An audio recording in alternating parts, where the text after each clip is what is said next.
Welcome to the Ocean Tribe Hangout, where we chat with water humans from across the world. We focus on passion, representation, and most importantly, inspiring the world to venture into the most beautiful place, the ocean. Let's tuck in. Welcome to today's live. Today we're going to be chatting to Rhonda Harper. She's the founder of Black Girl Surf, and she's going to be sharing some of her magic with us. And I'm actually just so excited because she's been in the space for so long, and I think there's just so much to learn from her. And I'm super excited. I've just tried to calm myself down a little bit because, yeah.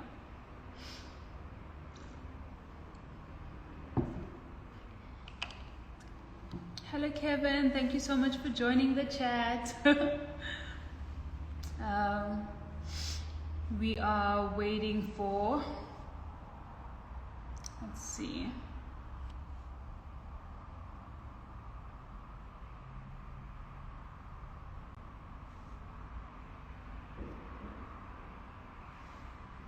Hello. Yay!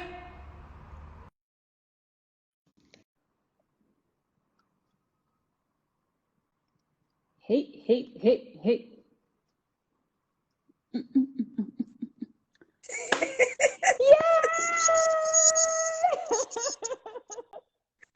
Hello. How are you doing?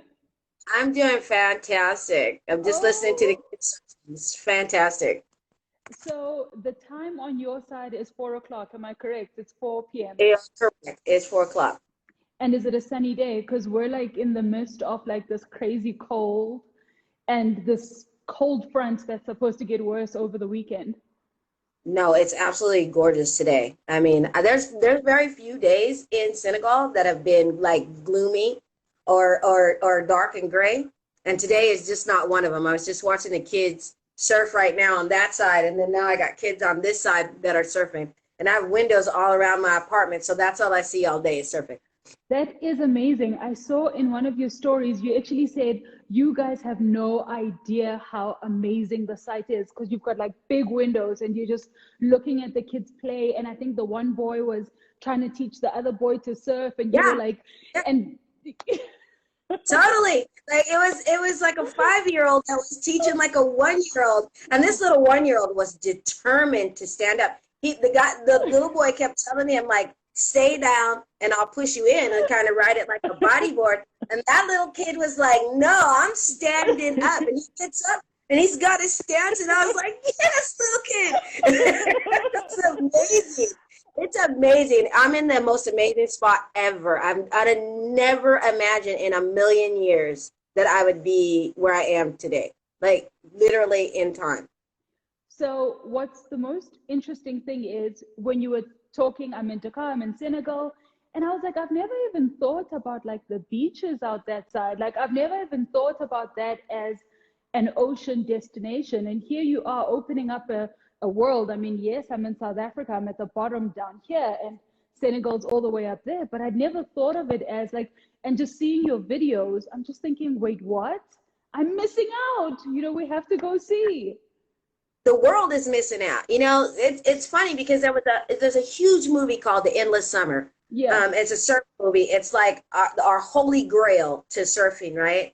Yeah. It was filmed right here. With the very first location was here, and not only in Dakar, but where I am right now. If you look out this window right there, you can see the hotel where those stayed, and the break is where my kids train. So I'm in the most historic surf spot in the world, and I mean it is absolutely gorgeous. I don't understand. You know what? At least we know where we are going next. So I would love to come surfing that side, and I'd love to come and freedive that side. Are there any freedivers that side? That's a good question. There are. Are they? All the time. Really? All day.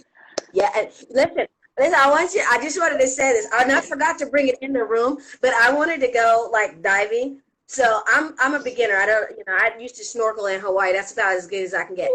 But I went to decathlon the other day, and I'm like, you know what? This water is crystal blue. You literally can see the bottom. And I'm like, I'm going to get some gear. I'm gonna just take my GoPro, and I'm just gonna do it. And so we're gonna go on a boat on Saturday, and I'm gonna finally get to like go and actually dive. So I'm stoked about that. I am so stoked. And the water here is gorgeous, and it's warm. Okay, so now you've got me like when your whole heart can't handle, because so I live in Joburg, and we're quite far from the sea. So I have to drive 4 to 5 hours in order to get to the sea, but our borders are closed because of the pandemic. And you're talking about crystal blue waters, and you're talking about warm weather, all the things that are not happening right now.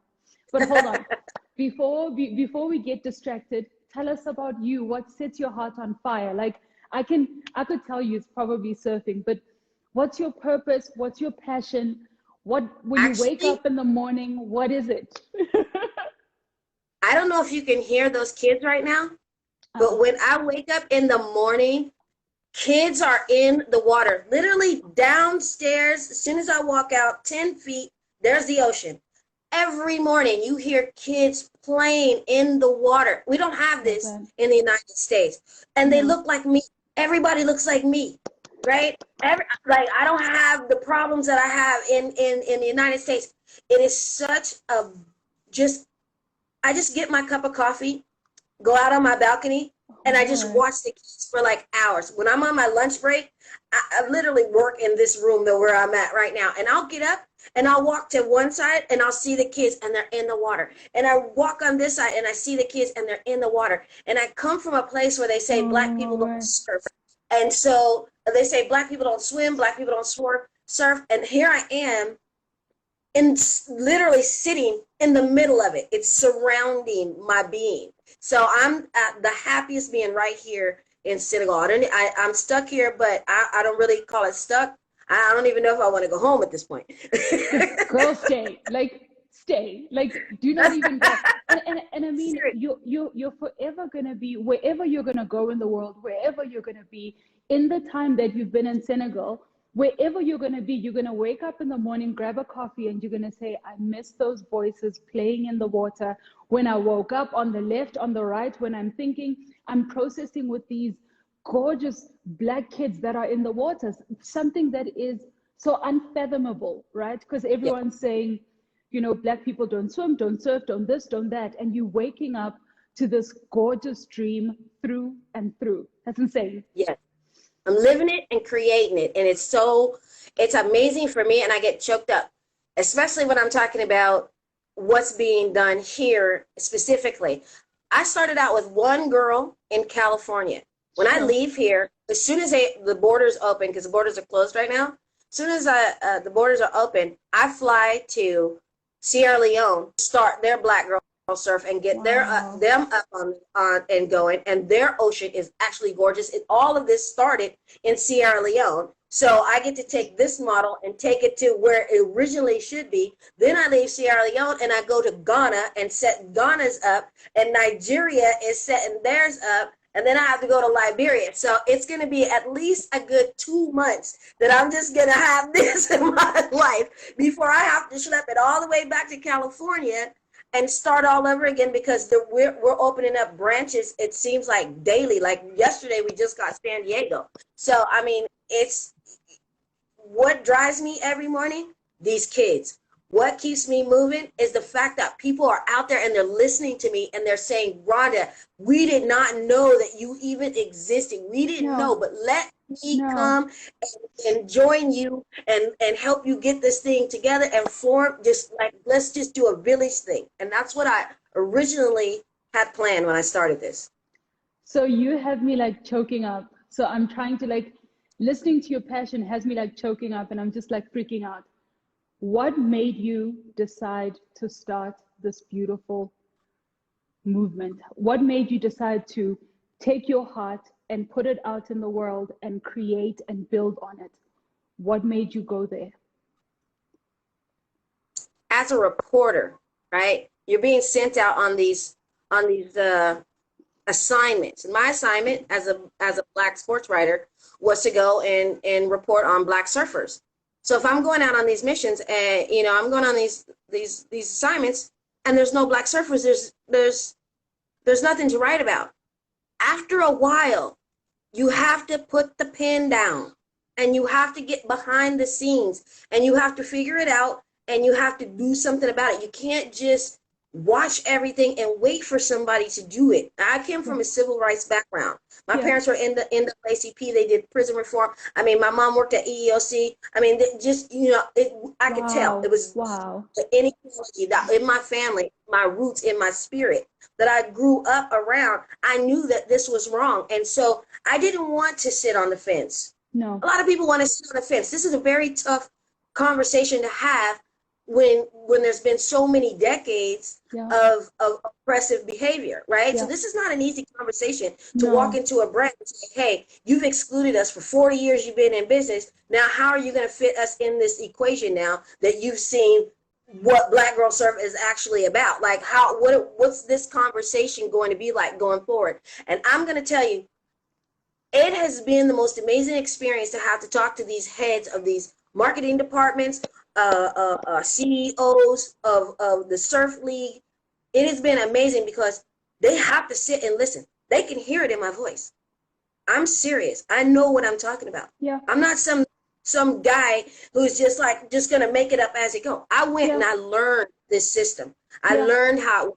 I went and took their classes. I went and got their certification so that when I walked in that room, my resume was tight. You had to respect this Black female who is telling you now it's time to make this change. Yeah. And you can't wait. Yeah. How long are you going to wait for it? You can't. Surfing is a dying industry. If they don't diversify, it's going to die. Yeah. You can only sell a shirt to the same white guy so many times. That guy's already got that shirt. I've seen guys wear a shirt 10 years. How long you have that shirt? 10 years. Well, how are you making money? I'm like, everything that you're saying is so important and it's beating against my heart, right? Because that's what I'm always asking. Like, my question always is, when are we going to show up in spaces? When is anybody going to show? Like, I always say representation is important. And when I followed you and I follow the Black Girls Surf space, and I'm like, you are carving that space for us to say, listen here, those bikinis aren't made for me. Those suits aren't for me.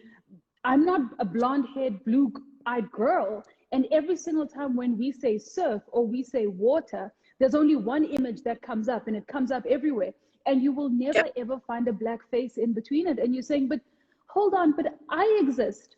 So if I exist, surely there's other Black girls who exist. And I know I need to grow the little space that, in this little passion and these certifications that I've gotten, that I've needed to get in order to be heard, I need to find the rest of them. And we also need to just populate the space, because what is being shown to us can't be the only reality there is. It's not. And all it takes is education and somebody to sit you there. My job now is to have people of color sitting in the decision-making offices. I can only be on the beach for so long. I have to go into these offices. I have to turn those doorknobs. I have to press the elevator button to get to these people, to be able to say, include us. It's time. I'm going to bring so-and-so. This is her qualifications. She always wanted to be on camera. Why can't we have commentators when you go to South Africa that look like South Africans? Like, why are they? You understand that? I am fully hearing you. You hear what I'm saying? Like, all the contests, every time they go to South Africa, I'm just sitting there and I'm waiting. I'm like, this is South Africa. Why don't they have representation in your country? But this is another thing that made me upset about that too, about the surf industry. And this is one of the examples that I give. They put hula dolls from Hawaii in surf shops in South Africa when there are African dancers who have their own traditional dance. And why can't that doll sell just like a Hawaiian hula doll? So this is where I am. about representation and misplacing your products and knowing who your target base is. Because if you're talking about diversifying and you want to expand and you really want to be inclusive, then the images have to start to change. Like, I don't want to see another Hurley or anybody else in South Africa or any of these West African countries with somebody with blonde hair and blue eyes. It does not match the demographic. And how are you going to include them if you don't have somebody that look like them? So this is where I'm at. And like I continuously say this, surfing is fashion, beauty, health, and fitness. And in those parameters, there are things that you have to go by, right? So the beauty standard for fashion in surfing has always been blonde hair, blue eyes. That's been the standard, right?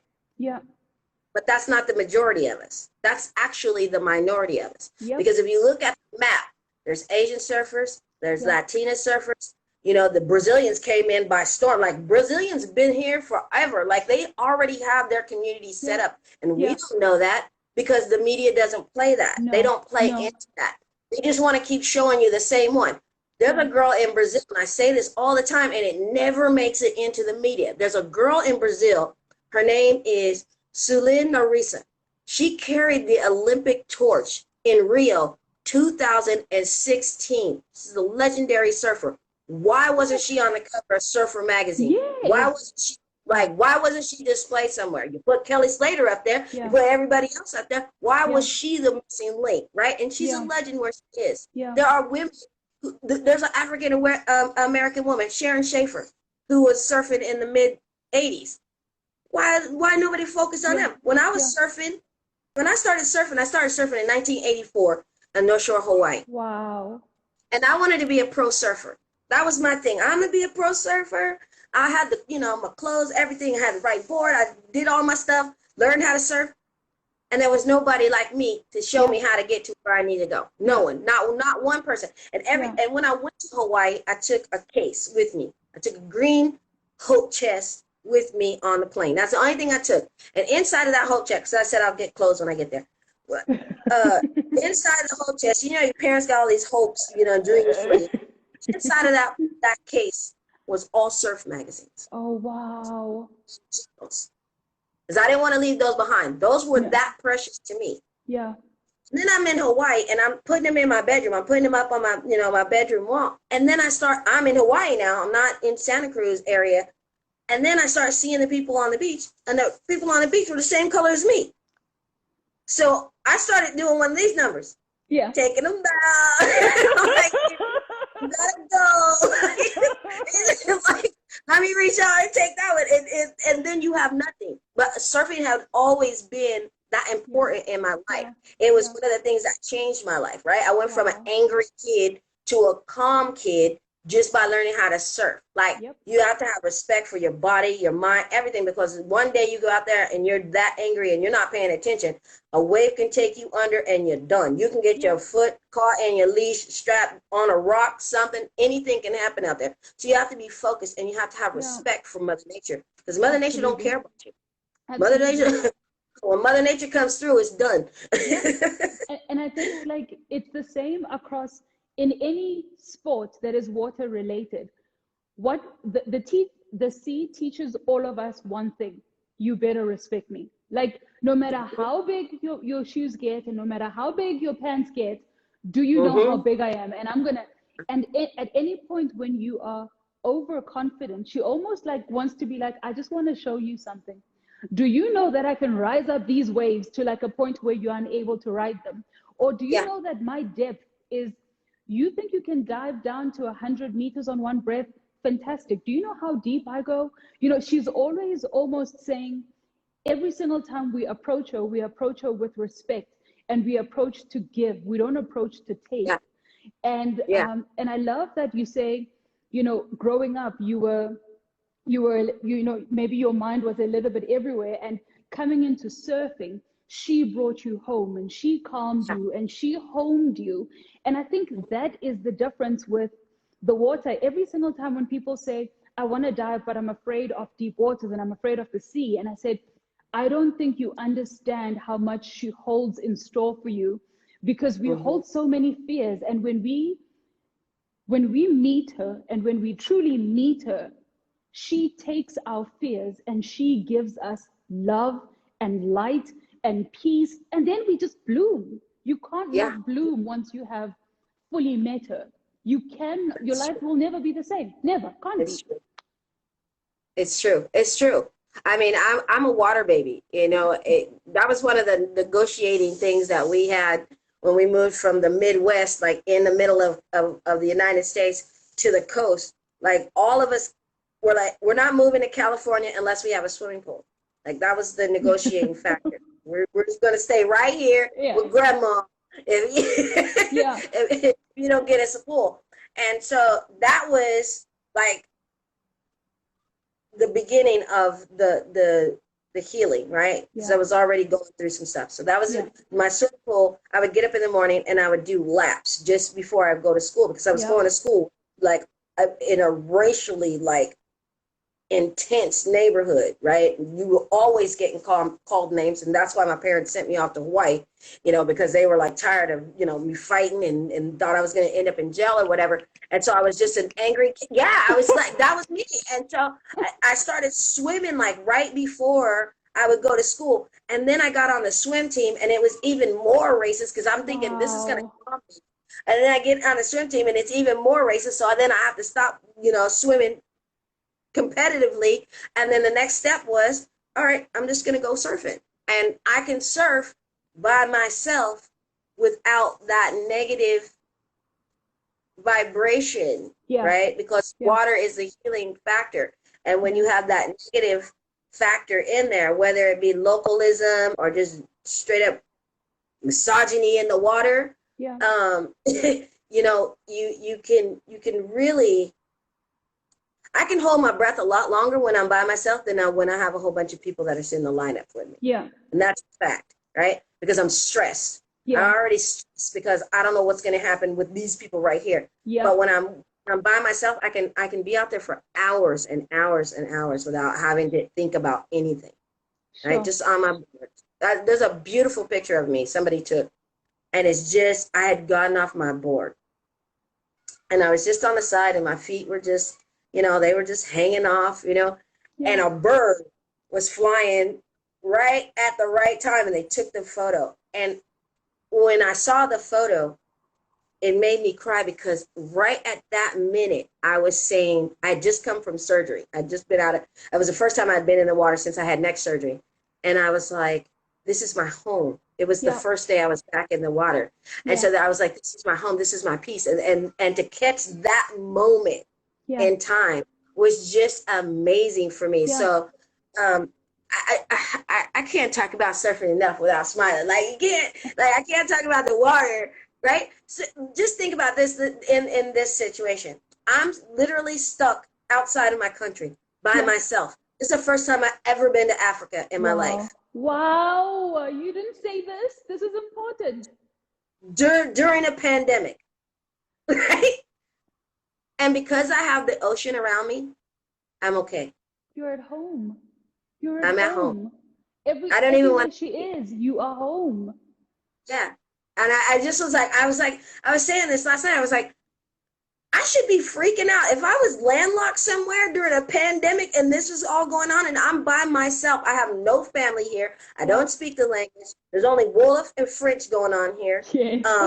There's no Americans. Everybody fled. Even the embassy. Everybody's gone. And all I have is my trees in the water. And you have to live in these moments, Yeah. right? This moment in my life has brought so much joy. Sure. Incredible. Probably, I know, I'm sorry if y'all in the United States and y'all suffering right now and you're watching this. I'm really sorry. But in this moment in time, I'm probably the happiest I've been in my whole 52 years of living on this earth because I have peace. I see a change coming. I'm actually working and things are progressing. And because my mind is so clear and because the ocean is right here, I'm able to work harder with a clearer mind and have follow through And that passion that I had that I lost when I was back in California, thinking this thing is never going to happen because this is always going to be. Yeah. I don't have that racism thing here. Sure.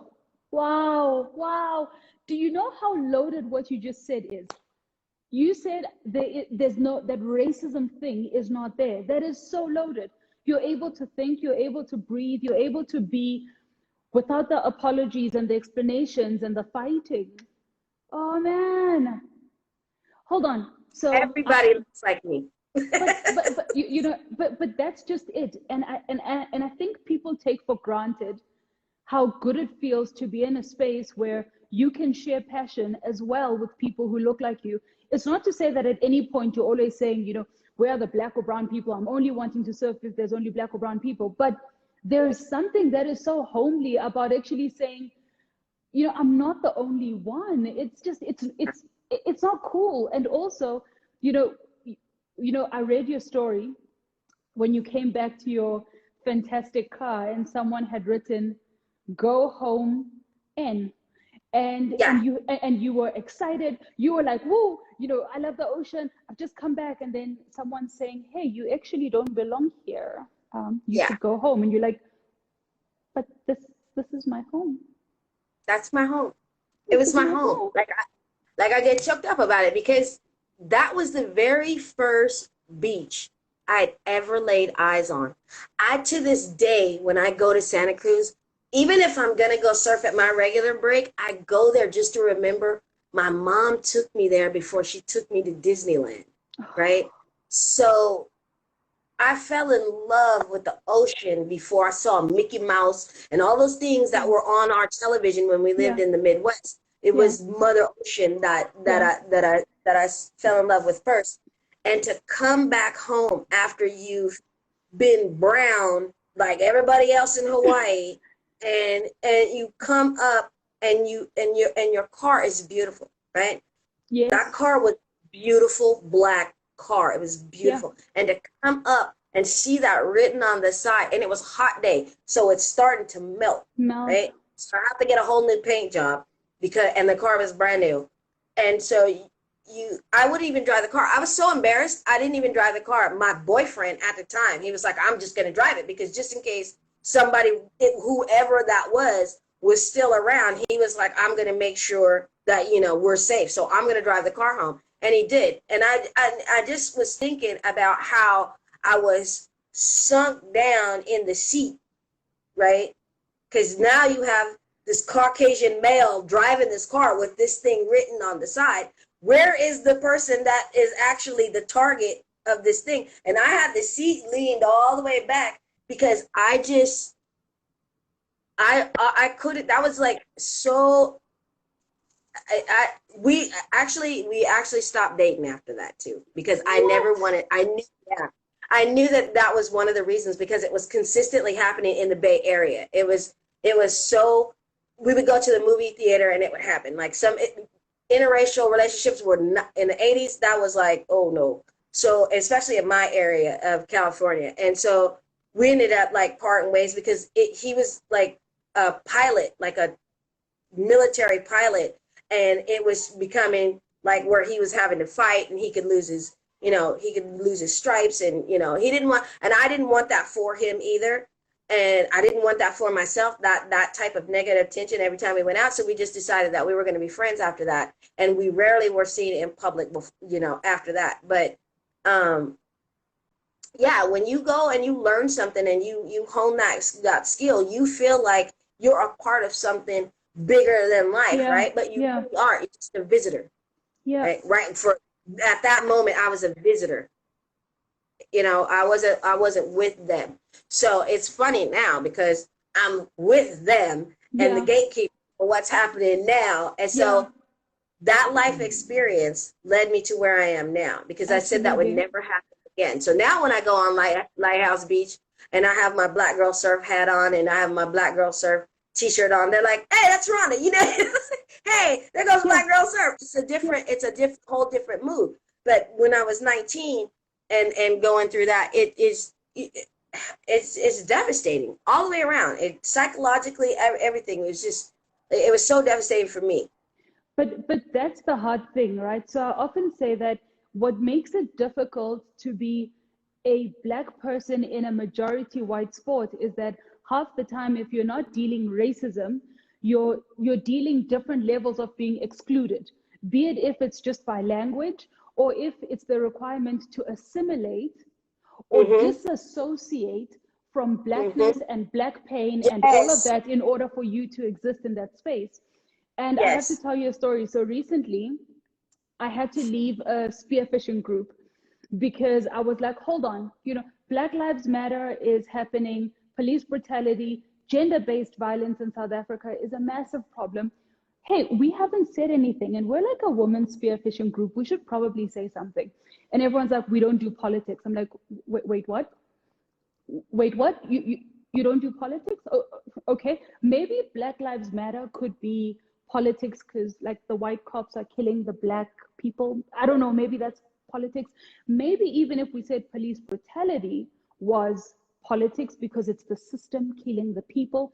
But when we say gender-based violence, if we are a women's group and we say gender-based violence, we're saying we need to be a safe space for women who come from all walks of life. And the response that I got was, one, we don't do politics, and two, we don't see race. But all I heard from that was gender-based violence is a Black problem, so don't make Black problems our problem. Do you understand what I mean? And you kind of have to sit there and be like, oh, so I'm only welcome when Black problems when Black problems can be disassociated from my existence. Only then can I exist in this space. And I think that's the hard thing. And I mean, you say I was 19 and I'll never forget that. And I'm pretty sure you had many other things that happened through the years where you're either having to explain why that's not right, or, you're sitting with your surfboard crying because you're exhausted. How do we keep on? Like, and I think, I was saying to a friend of mine, I said, when I look at Rhonda, I feel like her strength and her passion comes from a lot of pain. Like, I feel like there's a lot of pain that has made you so strong that nothing's going to break you. Like, you're past the level where you're past the level where you're like, oh, did I hurt your feelings? You probably get into that elevator and you're like, yo, I'm here to tell you that I'm not doing this shit no more. I'm done. Yes. That's and me. And then someone's like, but aren't you going to be at least polite because you want us to listen? You're like, I've done my time. I've done my time. I've done my work. I've done my community service. I'm here for you to listen, And how do we, I don't know, like, when we are walking in your steps, what should we be doing? And how do we continuously remind ourselves to not let go of our passion? Because the sea does nothing to nobody. It's the people who try and make the space bigger for some and not others. And that's not true. The sea is all of us. She is all of us, So how do we, when we're building, how do we stay you, so that we've got longevity in the space? So here's always my formula. You wake up and you stop caring about what other people think, and you get people around you with like mind that you can trust, right? Sure. Because there's been people who've come into Black Girl Surf and they've gone and they've tried to, they went back to assimilation. And so Black Girl Surf is considered too Black, right? Like, we're too Black. Like, we're going to go over here and we're going to emulate what we've already seen. We're going to look like the oppressor. We're going to do the exact same thing that they do because they think that that's what is needed for them to move up. Sure. I'm not here to move myself up. No. I've already earned my right to say whatever I want to say. Yeah. Right? So I'm going to say it. And I'm going to stay in my truth.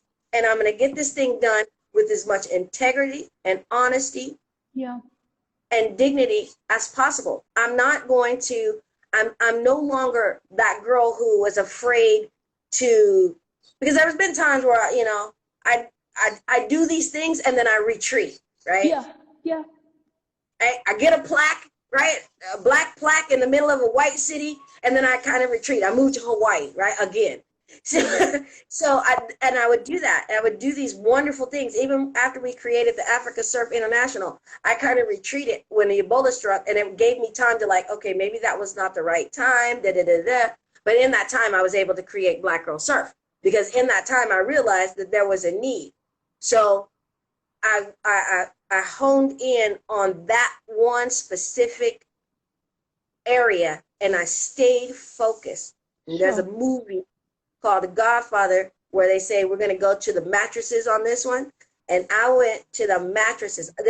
I'm not kidding. If I say there's no black females, there's not an African American female, if there's not, thank God we have Neek now. But at the time when I started this march, Neek wasn't surfing professionally. I was like, we're going to the mattresses on this one. Every day I get up. I'm not one of these people who only stay in the surf industry during the season. So a lot of people come in, and every year I have to do the same thing. By March, here comes a group of people who want to do exactly what I'm going to do. Yeah. Right? I work 24 hours a day. I'm not kidding. I was up, 3, 4 o'clock in the morning doing a surf writer Q&A panel, 2 nights ago. But this is my life. This is what I chose. So I'm not going to complain about that. The message needs to be clear. Yeah. You stay that course. You never give that course up. I can't go back and say, okay, from March to September, which is our surf season, by the way, I'm going to be real vocal. I'm going to be extra black. And I hope Surfer Magazine picks me up. And then September 1st, when everybody stops wearing white, you go back to doing whatever it was you were doing. Right?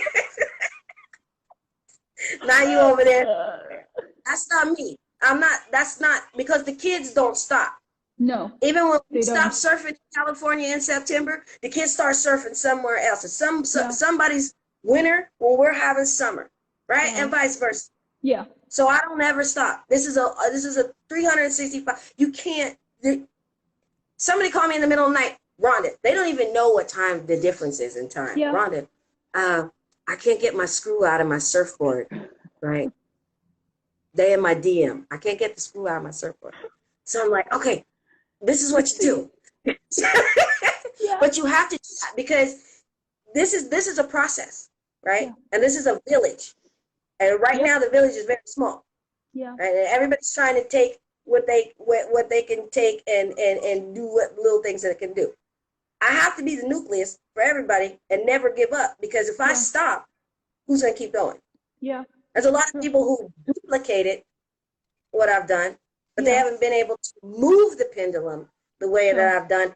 It takes that energy, right? Yeah. It doesn't take the give up after September 1st energy, right? Yeah. You just chugging along and all that. No, September 2nd, you should be back at your office working again right now. Yeah. You should be talking to these brands. You should be saying what needs to be said. You should be standing on the beach, training somebody, coaching somebody, talking to some little girl who looks like you, who's sitting there. I do this all the time. The little black girl, she's just sitting on a rock, and she's just looking, right? She's just staring. She's looking. She's wondering. And I just walk up to her, and I'm just like, you want to surf, huh?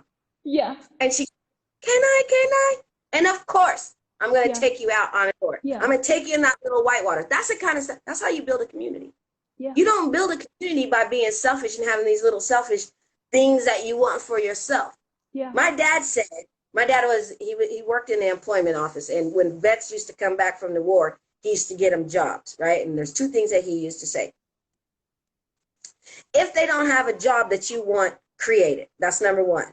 Number 2, if you have skills, you take them back into your community and you teach those skills to the next generation so that they understand how to get up, and it's easier for them than it was for you. This wasn't easy. Yeah. There's so many tears. It's weird. This is like the first real conversation I'm having with a Black woman live, right? It's usually, right? So I can talk to you in a way that other people can't talk. I can't talk to them. It's always guarded because, you feelings and all type of getting offended and all that. But I can talk to you. You understand that the village concept for Black people has always, it's not just you're born and then you got like 17 aunties, but they're not really blood related.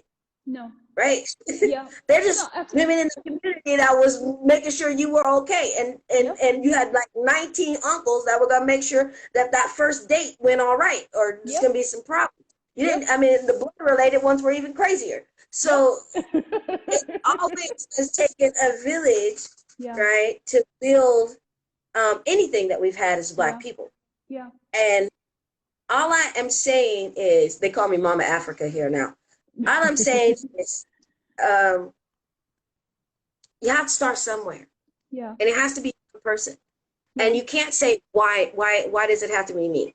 Yeah. Like I always say that when I'm really tired. I say that one. Why is it me? You know? Yep. Like, I was super tired, I'll say that. But I know why it's me. Yep. My parents believe in energy and they believe in signs. There is a reason why I've been taken out of the United States, and I'm high risk, right? So I'm over 50. I have asthma.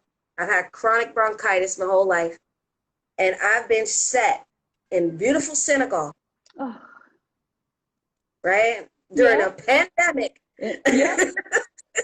In the middle of the crazy. And never been here before. And thrive. So every night I go out, when I see the African sunset, I thank my parents for giving me every gene, every piece of DNA in my body, because it was my parents and what they taught, and all of the,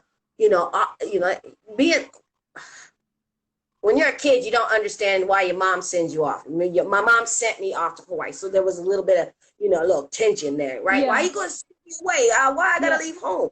But she was sending me away to give me a chance. Had she not sent me away, I probably wouldn't have learned surfing at 15. I probably wouldn't have calmed down. I probably would have ended up in the juvenile system. I probably, there were so many I probably would have, right?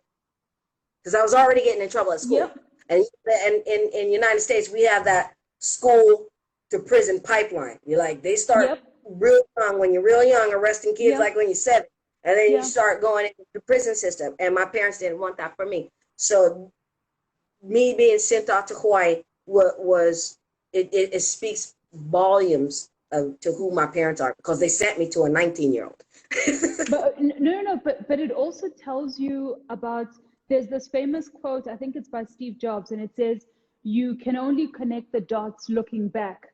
You don't connect the dots looking forward. And now you're probably sitting there and you're like, I was like, that woman is sending me off. And now years later, you're like, she sent me off towards my purpose, because the energy said she had to release you.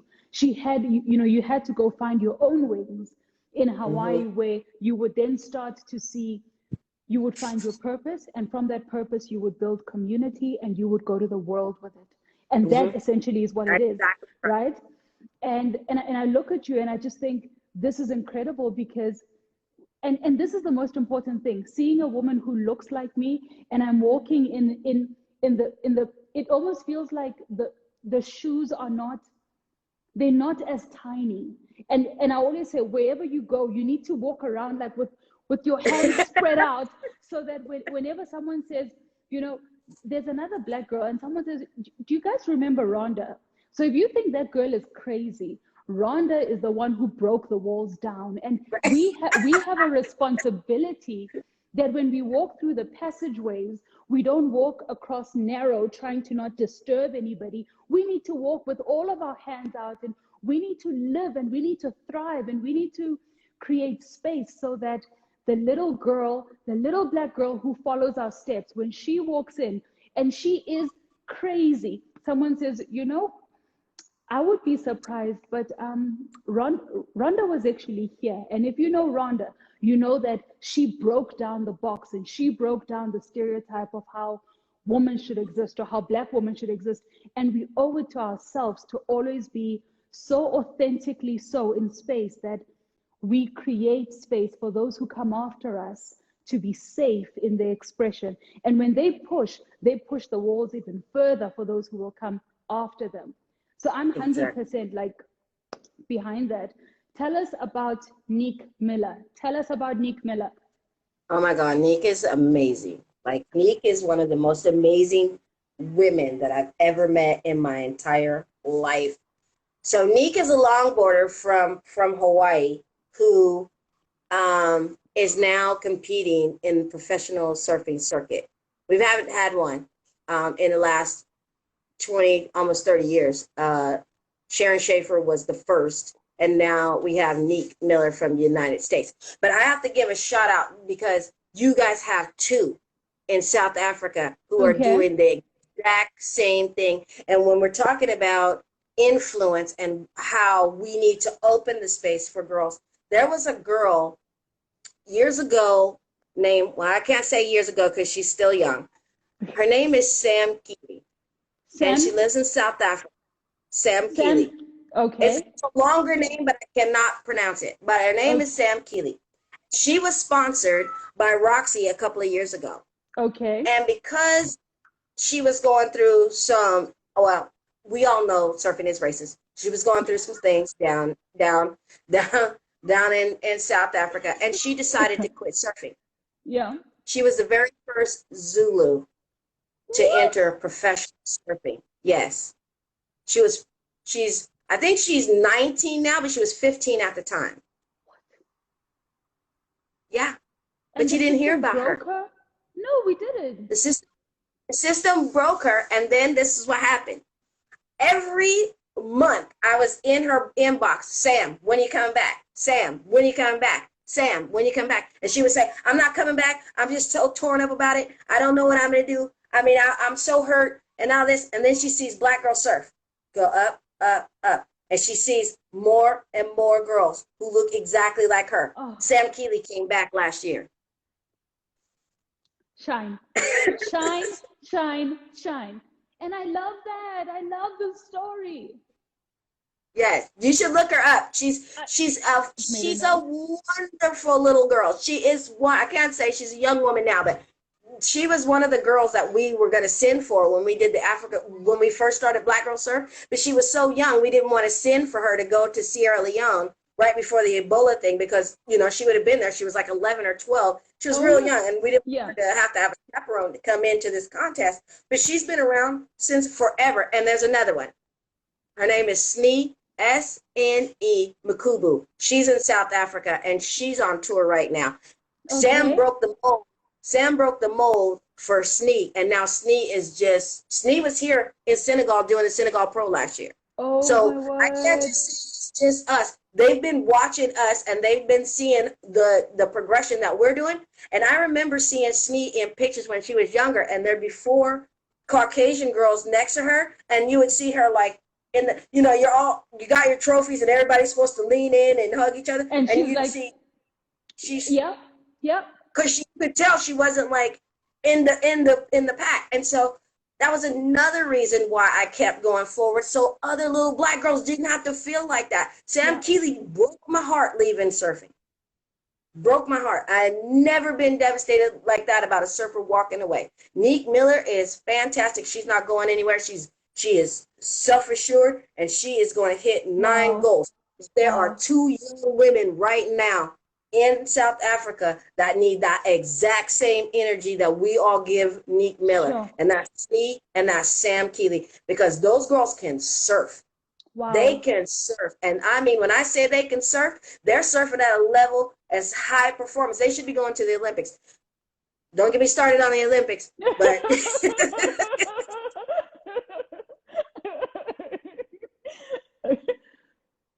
but they definitely should be in the Olympics in 2021.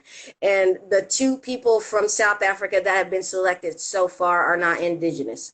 So that's an issue. But I've been talking about that for months. I'm actually going to find them because, so we decided to start a platform that's called the Ocean of Color. And just so that we show that the ocean is diverse, and in the same way that we, you know, anytime you look up surfer, freediver, scuba diver, it's only one face that shows up. And we're saying that is not okay, because how do little girls dream? And this is what I've always said. I want Black girls to be able to dream in all the colors, right? Because no one is saying only show one thing, but representation is important. And what we see allows us to be able to dream past what the things we could have never ever imagined for themselves, right? And I think that's why we need to, if you can't see it, you can't be it. but that's just it. You know, we need to create those spaces. And I mean, you look at the University of Cape Town is also trying to do, you know, they're trying to do their own little bits of work on themselves, because the marine biologists that are coming in through their space, there's still minimal Black people who are coming through the system, which means that the ocean keeps on having only one voice, which is crazy. It is. It is absolutely crazy. So we've got about 10 minutes left of this live, which is so crazy. And everybody's been like sending you mass love. So I want to see if there's anything that I've missed. But maybe while I do that, share with us your most memorable memory from when Black Girl Surf started. So from 2014 till now, what's the one memory that sticks at the top of your head where you always sit and you think, you know, when I go to bed, this is my memory, or when I wake up, this is my memory? It would have to be when Haju got off the plane from Senegal and to San Jose. Okay. Because it became real. And see, we had been in contact for 2 years, but like Ebola had kept us, we hadn't met each other. Yeah. But knowing that now this is a real thing that's getting ready to happen, and we don't really know what's going to happen tomorrow. I'm stuck here because as soon as she got here, it was just a media. So when I came here this time in January, we came to film. We were still filming and doing interviews. And then 3 days before I was supposed to fly out, they shut the country down. So the biggest, the most important memory for Black Girl Surf for me is when Haju actually got off the plane after being in the air for like 33 hours. Her flight was delayed and all kinds of stuff. And then finding out that when she came, she didn't have a dime in her pocket. So she came on pure, pure faith. Didn't speak any of the languages, only spoke French. So she's coming into the United States speaking Wolof and French, having to navigate to the San Francisco Bay Area. That's not an easy slap. So by the time she got there, I think it finally hit, like Rhonda, like the thing that you created is now real. And so you go and you take care of that. And then you hope that the world accepts what you're bringing to the table, because no one knew exactly what we were doing at the time. Yeah. So I think that's a typical story of African people.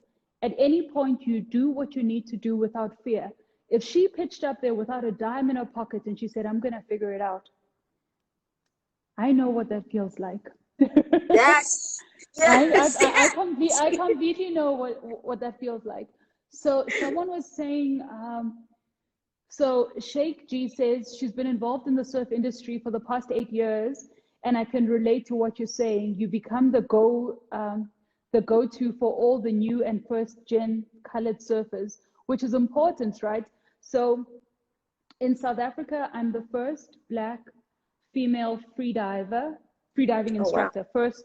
So I'm the first Black female freediving instructor in South Africa, but also in sub-Saharan Africa. So when you kind of stopping to have these discussions, you kind of realize that being the first is scary, because you get the brunt of the ugly, but you keep on going, because that little girl who says, "Oh my God, I want to do that." And I think that's actually why we kind of stay and we hold through, and we become the little piece of faith. Yeah, we do. People hold on to us because they know that we have them. We're going to take care of them. So I want to come back to Weldon. Weldon says, tell us about the Olympics. He says, let's talk about it. Do you want to share anything about the Olympics? I mean, everyone is like sending so much love, sending so much inspiration, all of the good. And we see all of it, guys. Thank you so much. But Rhonda and I have been in the fire of this conversation. Carry on. Okay, so the Olympic situation is still up in the air because the qualifications, the qualifiers are still going on. We're just the world is paused right now, so we have 2 more qualifiers before actual Olympics are being held in Tokyo. I think we're at 2021 now if they don't postpone it again. Where Haji's standing is it depends on her federation, right? Okay. So if her federation had 2 girls that they subbed in for her while she was in California training.